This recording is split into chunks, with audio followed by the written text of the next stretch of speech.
साथियों, हमारे यहाँ एक परंपरा बन गई थी कि प्रॉब्लम सॉल्विंग के लिए शॉर्ट टर्म अप्रोच अपनाई जाए। देश अब उस सोच से बाहर निकल गया है। अब हमारा जोर तत्कालिक जरूरतों से भी आगे बढ़कर लॉन्ग टर्म सॉल्यूशन पर है और इसमें मैनेजमेंट का भी एक बहुत अच्छा सबक सीखने को मिलता है। हमारे बीच में अरुंधति जी मौजूद हैं। देश में गरीबों के लिए जनधन खातों के लिए किस तरह की प्लानिंग हुई, किस तरह इंप्लीमेंटेशन हुआ, इसका मैनेजमेंट किया गया, इस पूरे प्रोसेस की तो वो भी गवा रही हैं, क्योंकि उस समय वो बैंक संभालती थी। जो गरीब कभी बैंक के दरवाजे तक नहीं जाता हो, ऐसे 40 करोड़ से ज्यादा गरीबों के बैंक अकाउंट खोलना इतना भी आसान नहीं है।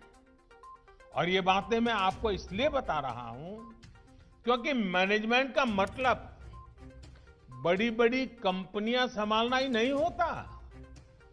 सच्चे अर्थ में तो भारत जैसे देश के लिए मैनेजमेंट का मतलब जिंदगियां संभालना भी होता है। मैं आपको एक और उदाहरण देता हूं और ये इसलिए अहम है कि ओडिशा के ही संतान भाई धर्मेंद्र प्रधान जी की इसमें बड़ी भूमिका रही है। साथियों, हमारे देश में रसोई गैस आजादी के करीब करीब 10 साल बाद आ ही गई थी, लेकिन बाद के दशकों में रसोई गैस एक लग्जरी बन गई, रहीशी लोगों की प्रतिष्ठा बन गई।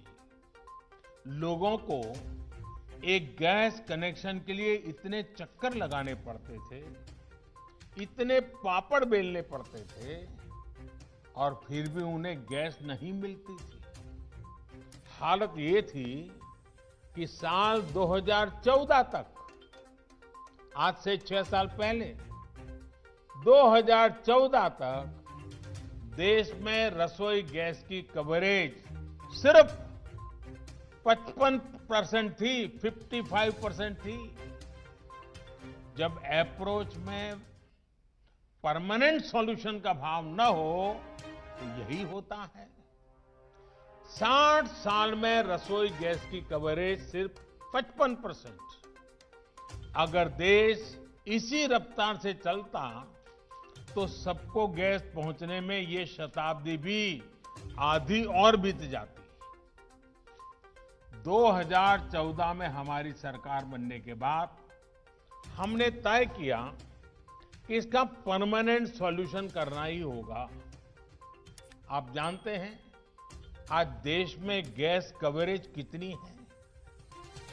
98% से भी ज्यादा, 98% से भी ज्यादा। और यहां मैनेजमेंट से जुड़े आप सभी लोग जानते हैं कि शुरुआत करके थोड़ा बहुत आगे बढ़ना आसान होता है। असली चैलेंज होता है कवरेज को 100% बनाने में। साथियों, फिर सवाल ये है कि हमने ये कैसे प्राप्त किया है, कैसे अचीव किया। ये आप मैनेजमेंट के साथियों के लिए बहुत अच्छी केस स्टडी है। साथियों, हमने एक तरफ प्रॉब्लम को रखा, एक तरफ परमानेंट सॉल्यूशन को रखा। चुनौती थी नए डिस्ट्रीब्यूटर्स की। हमने 10,000 नए गैस डिस्ट्रीब्यूटर कमीशन किए।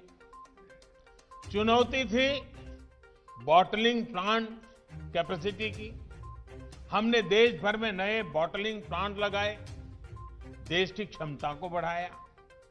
चुनौती थी इंपोर्ट टर्मिनल कैपेसिटी की, हमने इसे भी सुधारा।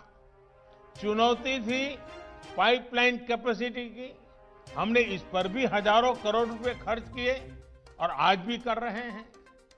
चुनौती थी गरीब लाभार्थियों के चयन की, हमने ये काम भी पूरी पारदर्शिता से किया। विशेष तौर पर उज्ज्वला योजना शुरू की। साथियों, परमानेंट सॉल्यूशन देने की इसी नीयत का नतीजा है कि आज देश में 28 करोड़ से ज्यादा गैस कनेक्शन है। 2014 से पहले देश में 14 करोड़ गैस कनेक्शन थे।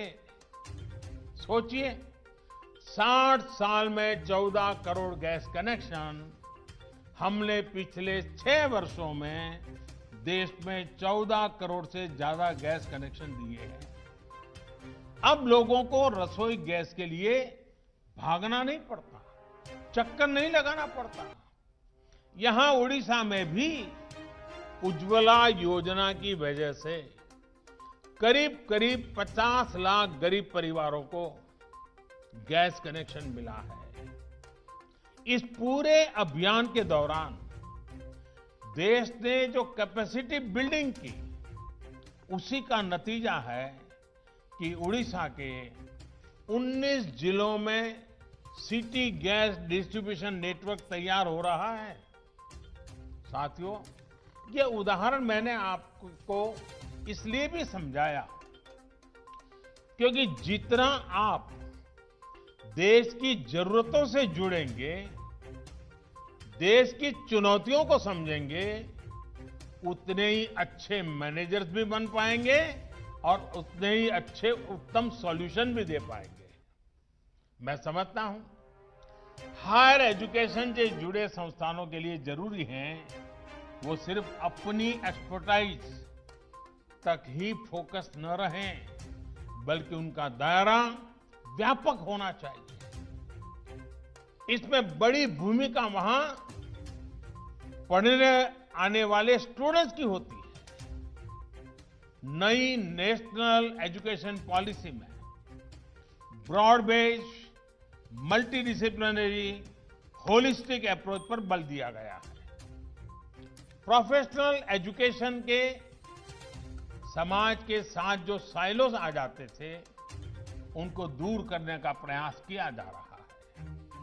हम राष्ट्र के विकास के लिए हर किसी को मेन स्ट्रीम में मुख्य धारा में लाना चाहते हैं।